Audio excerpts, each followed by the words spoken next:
Dexter video. I don't know if my TikTok chat will like it, but it is what it was. Dexter Resurrection Ending Explained. I'm watching Dexter right now. We're on season 5. Yo, I did not know what happens at the end of season 4 happens then. I thought it happens like at the end of the show.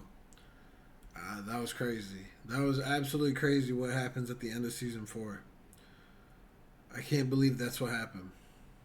Anyways, I think I'm going to try and tough it out, go through the bad seasons. I don't know, it gets kind of shaky at the end. I know season 6 and 8 aren't good, but if they're really that bad, I'll just skip ahead, watch something. Anyways, Dexter Resurrection Ending Explains. Check it out, bang. After the absolute god-awful ending that was Dexter New Blood, a season I thought that was actually quite good up until that ending, you can imagine how surprised I was when they announced Dexter would be resurrected, and Paramount has pulled out all the stops with appearances by Tyrion Lannister, The Bride, Jessica Jones, and Barney from How I Met Your Mother. But can this new season stick the landing after the finales have disappointed? I'm here to break it all down, and you're going to want to stick around till the end of the video because there are some crazy new theories that point on where season 2 is headed and who the main killer will be. But before we begin, make sure to like and subscribe as we answer the age-old question: is there really a dinner party for serial killers? Dexter Resurrection is all about, well, resurrection, as Dexter Morgan, aka Jim Lindsay of Iron Lake, survived death after being shot by his own son at the end of New Blood. While not a true resurrection in the biblical sense, Dexter does get to reclaim his old name with the help of Dexter's former Miami Metro colleague, Angel Batista. Thought it fitting that Dexter Morgan be legally resurrected. With his murders as the Bay Harbor Butcher pinned on Sergeant James Dokes, surprise, mother. Dexter is metaphorically resurrected, free to start a new life as everyone's favorite serial killer. But Dexter can't let go how things ended with his son Harrison. At the end of New Blood, Harrison shot his own father, and I thought things were rough with my dad. Hence, Harrison flees to New York, which sets the stage for this season. In an attempt to repair his relationship with his son, Dexter finds himself embroiled in a secret serial killer society run by eccentric billionaire Leon Prater. While stalking a killer known as the Dark Passenger, ironically the name he gives his homicidal urge, Dexter infiltrates this group and poses as the Dark Passenger, a man who killed rideshare drivers as vengeance for his father's suicide. You think those drivers were innocent? I mean, I thought my Uber rating was bad. 3 out of 5. Not bad. And what better group to provide Dexter with a buffet of bodies to satiate his urge? All of them fall under Dexter's Code, a set of rules developed by his adoptive father Harry to channel his urges and avoid detection. Don't get caught, never kill an innocent, be sure, plan and control the scene, blend in. It's this code that makes us root for Dexter. He's a killer with a moral compass. But we aren't going to talk about what he did to Officer Logan, let's just move on. At the start of the finale, Dexter finds himself in quite the predicament. Caught by both Leon and Angel Batista, Dexter is locked in Leon's macabre vault of serial slasher trophies, a vault that also includes the Bay Harbor Butcher's blood samples. Last episode, Leon committed his first murder, shooting Batista as he attempted to kill Dexter. And as we'll see in a bit, this has developed a yearning within him. Dexter finds himself locked in the vault with Leon planning to leave him there until he dies of thirst. There he's haunted by his brother Brian, who you may remember as Season 1's ice truck killer. It's a moment for introspection as Dexter seemingly had it all, a group that finally made him belong. But as Dexter will later tell Leon, then I realized all their victims were innocent people, not so like-minded after all. Dexter's able to use Batista's phone to connect with his son Harrison, who, over the course of the season, he's regained the trust of. Harrison might be his only hope of making it out alive.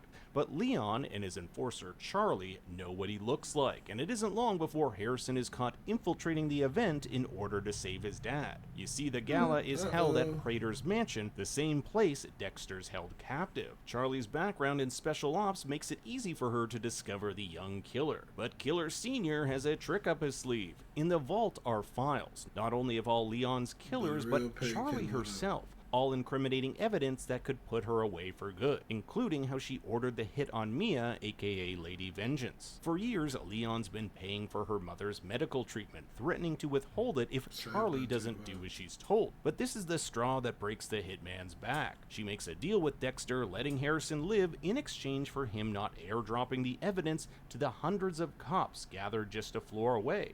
But that still leaves him to die. Charlie ends up quitting, telling Prater that she knows about the files on her, and she demands that he continue to pay for her mom's care, or else she'll go full scorched earth. The last we see of Charlie, she takes her mother back to Amherst, which I'm assuming is the suburb of Buffalo, New York. This would put her in the same state we leave Dexter and Harrison in for a potential recurring role in Season 2. I think it would be pretty fun to see more of Charlie, especially if she were on Dexter's side. With Harrison free, he's able to get to the vault's keypad. There's just one problem. They don't have the password, and one wrong attempt will sound the alarm. Not the thing you want happening with swarms of cops around. Ultimately, Dexter nails down this password to two possibilities, both of them having to do with Leon's fascination with serial killers. As a child, Leon was involved in a car accident where both his parents died. But it's later revealed this wasn't an accident at all. The man who killed his parents, a Cooper Morris, drunkenly smashed into their car after getting into a fight with his girlfriend. He'll later reveal to Leon in a series of prison visits that he had killed before. It was to be Leon's first serial killer interaction, and one that would spark his fascination with them. For Leon, this fixation is directly tied to control. I was in control. When he watched his parents die in front of him, he had none, but by controlling the killers, it gives him both power and agency. His vault is a physical manifestation of this control through curation. The memorabilia becomes a way to possess the thing that once owned him. By enabling the killers, he becomes a participant by proxy, which psychologists refer to as vicarious participation, a way for him to extend his power and control. Throw in a dash of sadism and hubris, and you've got the cocktail for a truly nefarious villain. So Leon's first trophy is technically Cooper's letter. And what do we see at the top of this? The same letter he hands to Dexter? His inmate number. I believe this, along with the irony of a prisoner number being the code that will free Dexter from his prison, is ultimately the reason Dexter chooses this as the code. While the anniversary of his parents' death could have been the code, it didn't change Leon's life as much as his interaction with Cooper. He'll even go on to say, I felt so connected to him. More so than my own parents. With Dexter free, he orders his son to leave while he takes care of some loose ends. He's got to clean up a bit and get rid of all those incriminating files. Notice he puts them in this John Doe duffel bag, the nickname of serial killer Salvatore Perrone, who killed 3 shopkeepers in Brooklyn, New York in 2012. But Leon discovers Harrison and holds him at gunpoint. Harrison is not good at evading capture, something he should get some lessons in from his old man. Leon will use him as bait in the finale's final confrontation. You see, all these years, Leon has used others to kill, but his murder of Batista has ignited in him that urge to kill. He finally knows what it's like to have that great yearning all the killers he's cozied up with feel. He even thanks Dexter for pushing him to this conclusion. Leon wants to kill Harrison in front of Dexter, but Dexter offers himself up instead. It's the ultimate sacrifice, and one Dexter believes will be even sweeter. After all, imagine being able to say you killed the Bay Harbor Butcher. You'd become the ultimate apex predator. Even better, by killing Dexter, you leave Harrison in the same situation Leon faced, having to watch the death of a parent. But in a sly move, Dexter says this line to his son: I'm sorry I couldn't give you the protection that you needed. It's a nod to episode 9, in which Dexter slid something over to his son. We never see it in that episode, but it's played off as being a condom. But now it's revealed he gave his son a syringe of etorphine, the opioid Dexter uses to subdue his victims. He gave this to Harrison to protect him from Prater, and now it's being used as a code word to put him down. Dexter, of course, has to satiate his dark passenger, and with Harrison cleared, he can finally have some much-deserved one-on-one time. Using the scalpel of Harold Shipman, aka Dr. Death, a man believed to have killed roughly 250 people using medical heroin on the elderly, he's able to collect a blood sample for his blood slide box. It's kind of ironic that the man who collected trophies is now becoming one of Dexter's, but Dexter will stop himself, stating, I keep trophies to remember. And I don't want to remember you. Now, I'm not sure how Dexter got all this clear plastic wrap, but that's besides the point. Leon tries to worm his way out, promising Dexter riches, but Dexter does not budge, and with one giant stab, Leon is killed, to go down in history as a cop killer with a serial killer fetish. With Leon's body carved, Dexter preps the crime scene and sounds the alarm, alerting detectives Claudette Wallace and Melvin Oliva to the horrors of the vault. Among the surprises is the weapon belonging to the New York Ripper. The Ripper is Detective Claudette's white whale, a case she's been obsessed with for years. And now she has a file with all his info, including his name, Don Framp. To my knowledge, this name has never been seen in the Dexter universe, but look over at this beige-colored label. Almost every single file says active, but not Don's. It says farm. Now, you might think it means dead, but I don't think so. Earlier in the episode, we see the file for Keith Bauer, the Canton clubber who was killed earlier in the season by Charlie. His file reads inactive. So if Don were dead, I imagine he'd have the same label, but it doesn't. If I were to make a guess, Don has been farmed out to a third party. Remember, Leon collected these killers and even hired them to do special jobs. It's not a stretch to think he might lend them out to others for special projects. If there's a season 2, I would definitely bet on the New York Ripper making an appearance, which might even have Claudette and Dexter working together.